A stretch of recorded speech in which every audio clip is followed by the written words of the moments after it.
Assalamualaikum warahmatullahi wabarakatuh.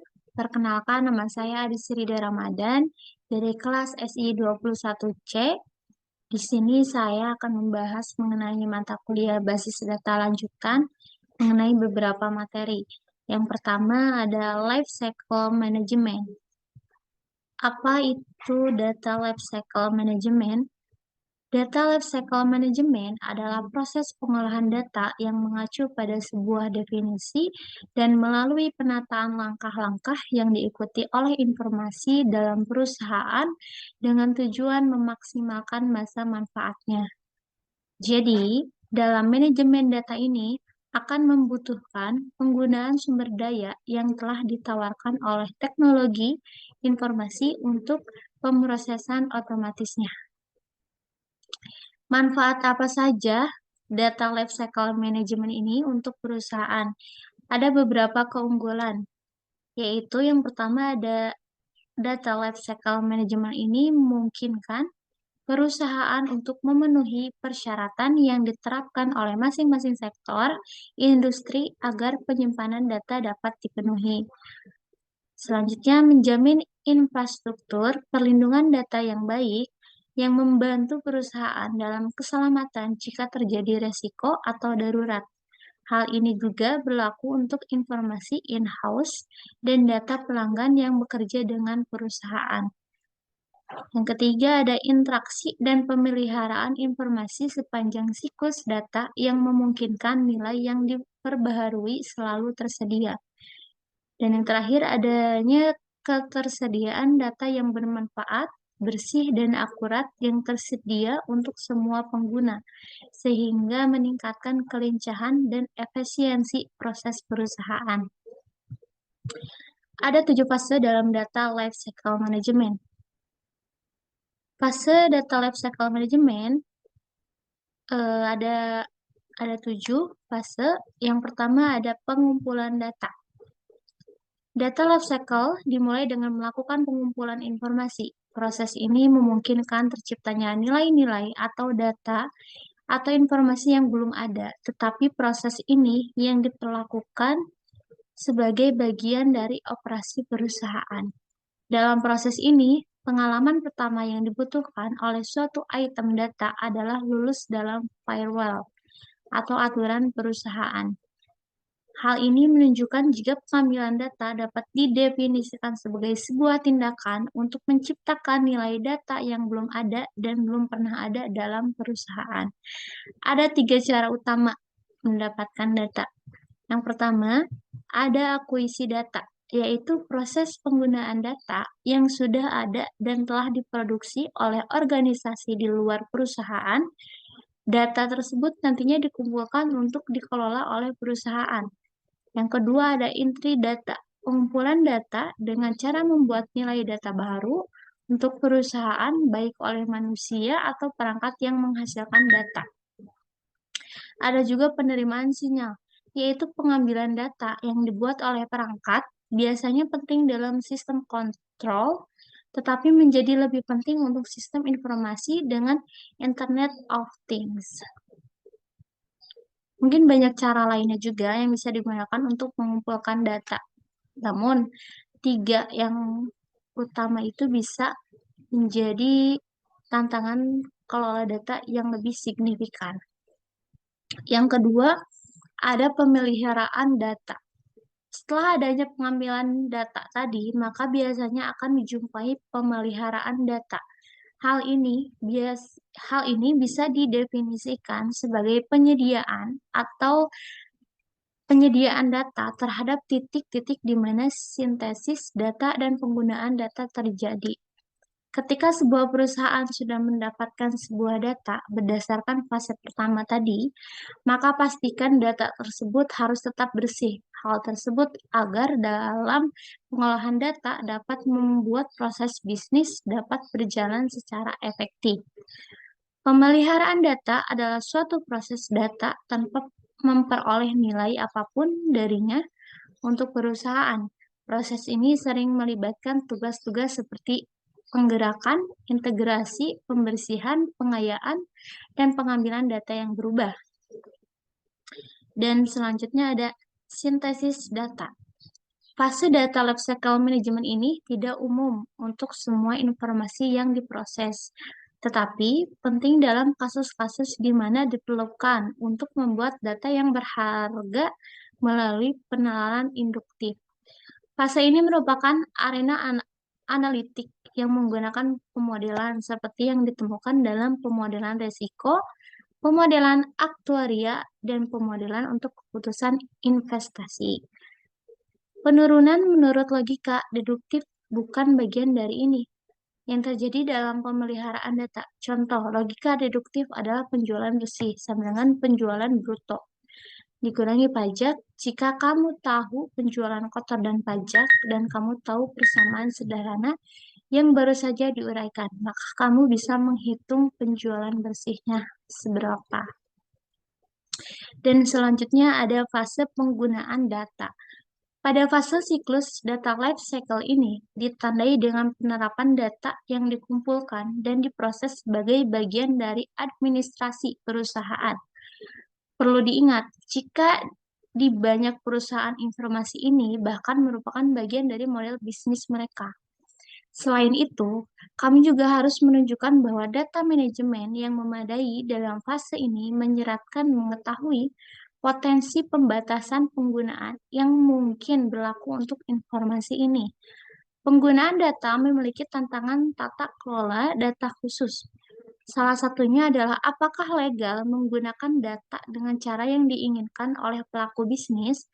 Ini disebut sebagai pengguna data yang diizinkan. Selanjutnya ada fase publikasi data. Dalam data lifecycle management ini, penggunaan informasi juga dapat dilakukan di luar lingkungan bisnis itu sendiri. Dengan kata lain, ketika digunakan ada kemungkinan bahwa nilai data tunggal kamu dapat dikirim ke luar perusahaan. Hal tersebut dapat didefinisikan sebagai pengiriman data ke lokasi di luar perusahaan. Contohnya adalah ketika seseorang yang mengirimkan laporan bulanan kepada kliennya, setelah data dikirim ke luar perusahaan, sebenarnya mustahil untuk mengingatnya. Nilai data yang salah tidak dapat diperbaiki karena berada di luar jangkauan perusahaan. Dalam hal ini, tata kelola data mungkin perlu membantu dalam memutuskan bagaimana data yang salah tadi yang telah dikirimkan dari perusahaan akan ditangani. Selanjutnya, fase penyimpanan data. Fase penyimpanan data ini adalah langkah pertama yang dilakukan pada awal akhir data lifecycle management. Dalam fase ini, data disimpan tanpa pemrosesan lebih lanjut. Jadi, dalam fase ini, data menunggu penghapusannya dari lingkungan produksi aktif atau melakukan pemulihan data jika diperlukan. Yang perlu kamu ketahui, jika arsip data adalah penyalinan data ke suatu lingkungan di mana ia disimpan jika diperlukan lagi dalam lingkungan produksi aktif. Dan penghapusan data ini dari semua lingkungan produksi aktif. Jadi, arsip data hanyalah tempat di mana data disimpan, tetapi di mana tidak ada pemeliharaan, penggunaan, atau publikasi terjadi. Dan yang terakhir ada pembersihan data. Sekali data tidak lagi berguna dengan cara apapun untuk perusahaan, maka data tersebut sebaiknya dihapus. Sangat penting untuk proses ini dilakukan dengan benar untuk menjamin manajemen data yang baik. Pentingnya melakukan analisis data untuk data life cycle, manajemen yang baik, dan mengikuti semua fase siklus hidup data sangat penting untuk jumlah besar tindakan yang dilakukan oleh perusahaan setiap hari. Itu adalah materi mengenai life cycle management, data life cycle management.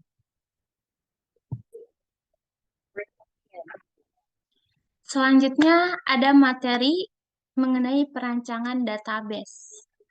Hal yang paling penting yang dilakukan untuk menciptakan data yang baik dan konsisten, maka perlu merancang database dengan tepat. Sebelum kita mulai mempelajari query database, tidak adil rasanya jika kita tidak tahu bagaimana cara merancang database itu sendiri.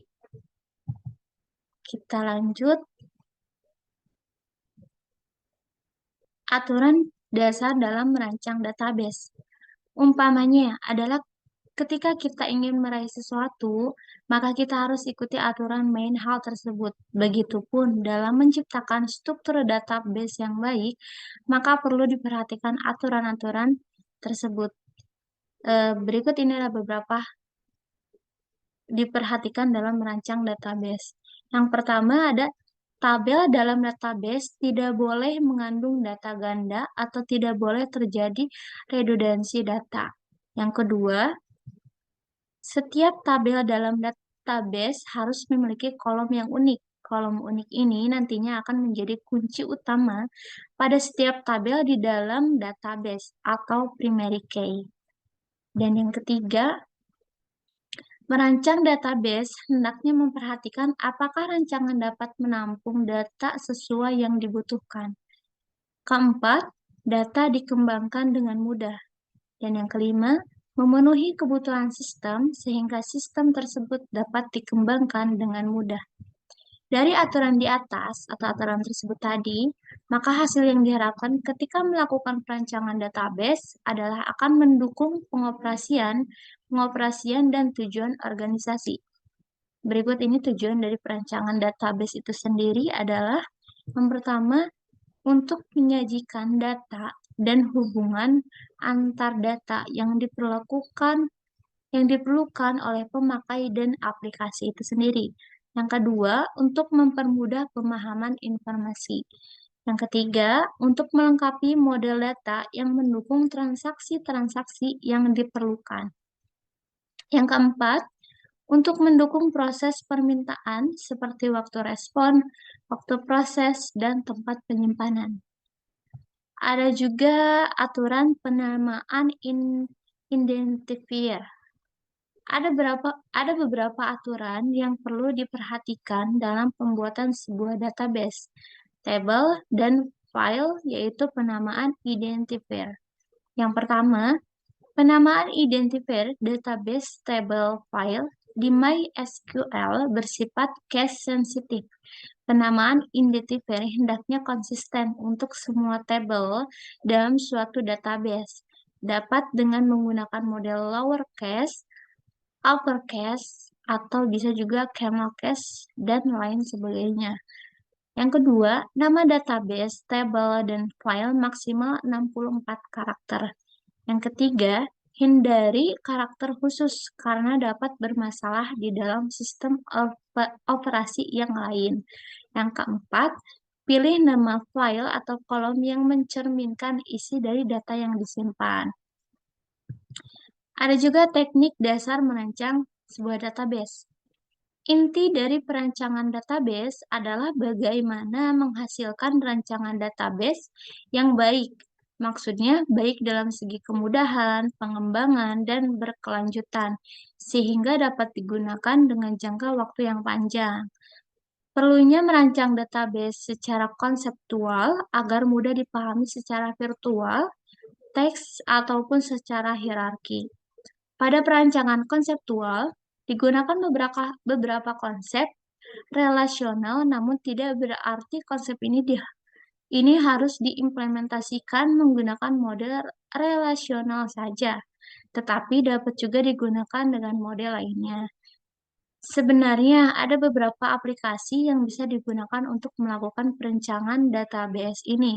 Misalkan seperti MySQL, Workbench, aplikasi sangat bagus, seperti gratis dan bisa digunakan siapa saja.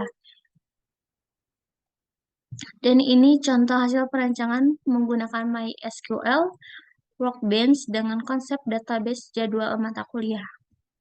Ini contohnya mata kuliah tipe datanya integer, untuk namanya varchar, tipe datanya varchar, dan untuk primary key-nya mata kuliah itu sendiri, ID mata kuliah ya. Dan ada tabel mahasiswa, di sini ID mahasiswa, NIK, dan nama mahasiswa, primary key-nya ID mahasiswa. Dan di sini ada kelas, tabel kelas yaitu ID kelas dan nama.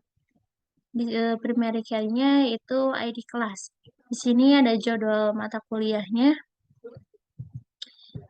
ID mahasiswa, ID mata kuliah, ID kelas, dan mahasiswa ID, kelas ID, dan mata kuliah ID mata kuliah. Di sini primary key-nya. Nah, rancangan tabel di atas ini terlihat sangat mudah dipahami bagaimana sebuah tabel dapat dibentuk nantinya sesuai dengan rancangan yang telah dibuat. Proses perancangan ini biasanya memang membutuhkan waktu yang lama karena ini adalah tahap membangun dibutuhkan ketelitian agar tabel bisa sangat efisien dalam segala hal. Baik, sekian dari saya. Kurang lebihnya mohon maaf. Wabillahi taufiq walhidayah. Wassalamualaikum warahmatullahi wabarakatuh.